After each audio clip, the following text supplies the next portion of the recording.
ليلة ساخنة في أمستردام بدأت بإسرائيلي نزع علم فلسطين وانتهت به مرميا في النهر. Say free Palestine and we go. Good.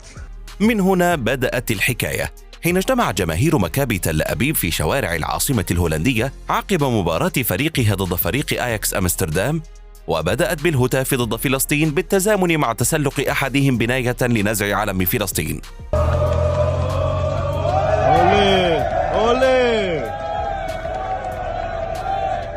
لكن الفرحة لم تدم طويلة، حيث انقلب المشهد رأساً على عقب مع وصول عشرات الهولنديين زعمت وسائل إعلام عبرية أنهم من أصول عربية وتركية، لتندلع مواجهات حامية الوطيس فشلت خلالها محاولات الجماهير الإسرائيلية الهرب، إذ أفادت تقارير إخبارية أنهم تعرضوا للعنف في الشوارع وسيارات الأجرة والمحطات وأجبروا على الهتاف بالحرية لفلسطين.